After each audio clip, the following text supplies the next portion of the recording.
မင်္ဂလာပါတောင်သူကြီးများခင်ဗျာ Combat Talk Agriculture အစီအစဉ်ကနေကြိုဆိုပါရစေကျွန်တော်နာမည်ကတော့ကိုညံဖြစ်ပါတယ်ဒီနေ့ကျွန်တော်ဆွေးနွေးပေးသွားမယ့်အကြောင်းအရာလေးကတော့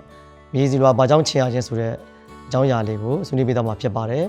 မြေစီလွာချင်ငံကိန်းမြင့်တက်လာခြင်းဆိုလို့ရှိရင်စိုက်ပျိုးရေးတောင်သူများအတွက်ဒါသီးနှံမစိုက်ပျိုးရင်မှာကြုံတွေ့ရမယ့်အရာဖြစ်ပါတယ်အဲ့တော့အပင်တွေ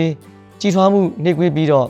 ဒီအထွန်းလုံးတွေကျဆင်းလာတာဆိုလို့ရှိရင်တောင်သူကြီးများအတွက်အဓိကအကြောင်းအရာတစ်ခုဖြစ်လာပါတယ်အဲ့တော့မြေစီလွာ pH ချန်ကိန်းတိုင်းတာတွေဆိုရင်သိဖို့လိုအပ်လာပါတယ်အဲ့တော့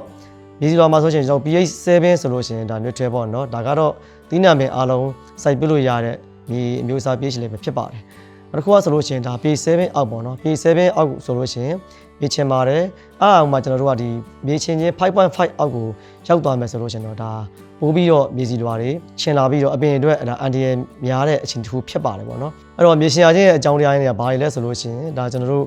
မိုးများတဲ့ဒေသတွေရေဝစ်ပြီးတော့ဒါမိုးရွာသွန်းတဲ့ဒေသတွေမှာဆိုလို့ရှိရင်ဒါကျွန်တော်တို့ဒီ acid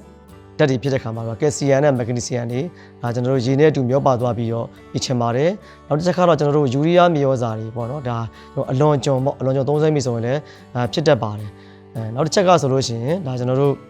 အပင်နေရာဆိုလို့ရှိရင်မြေကြီးတွေကအာဟာရဓာတ်များကိုစုပ်ပြီးတဲ့နောက်မှာတုံ့ပြန်မှုနေတယ်ပေါ့နော်ဒီ acid တွေကိုဒါကျွန်တော်တို့မြေကြီးထဲမှာဆုံးပစ်ခဲ့ပါတယ်ဒီတော့မြေချင်ရခြင်းရဲ့အကြောင်းအပင်နေရာဆိုလို့ရှိရင်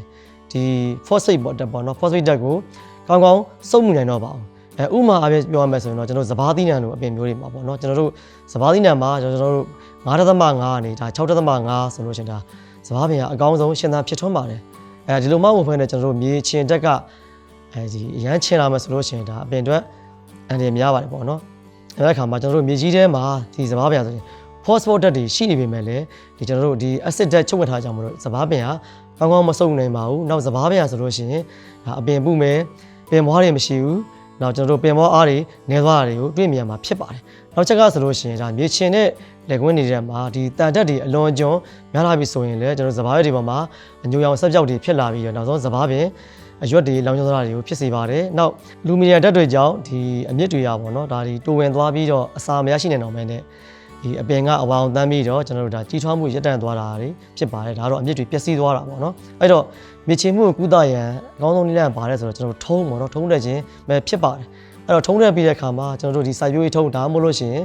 ဒါဒိုလိုမိုက်လိုပစ္စည်းနဲ့ဒါမြေပြင်မဲ့ဆိုလို့ရှိရင်ဒါကျွန်တော်တို့အကောင်းဆုံးဖြစ်ပါတယ်ဒိုလိုမိုက်ကဆိုလို့ရှိရင်ဒါမြေချင်ပြင်ပေးရုံနဲ့မကပါဘူးเนาะဒါကျွန်တော်တို့မက်ဂနီဆီယမ်ပါရတဲ့ကြောင့်မလို့မြေကိုပိုးပြီးတော့ကောင်းစေပါတယ်နောက်တစ်ချက်ကဘာလဲဆိုလို့ရှိရင်ကျွန်တော်တို့သဘောမြေဩဇာတွေနွားချင်းမြေဩဇာတွေနောက်ကွန်ပေါင်းလိုမြေဩဇာတွေကိုမြတ်တော်စာသုံးမိမယ်ဆိုလို့ရှိရင်ဒါမြေရဲ့ချင်တက်ကိုပေါ့နော်ခုခံနိုင်စွမ်းကိုကျွန်တော်တို့တွန်းပြပေးစေပါတယ်ဒါကြောင့်မြေစီလွာကျမ်းမာမှာအပင်တန်ပါပြီးထွန်းလုံးတွန်းမိဖြစ်ပါကြောင်းဒါကျွန်တော်တောင်သူကြီးများကိုမြေရှင်ရခြင်းရဲ့အကြောင်းတရားများကိုကျွန်တော်အနေနဲ့ပြောပြပေးလိုက်ရပါတယ်ခင်ဗျာအားလုံးကျေးဇူးတင်ပါတယ်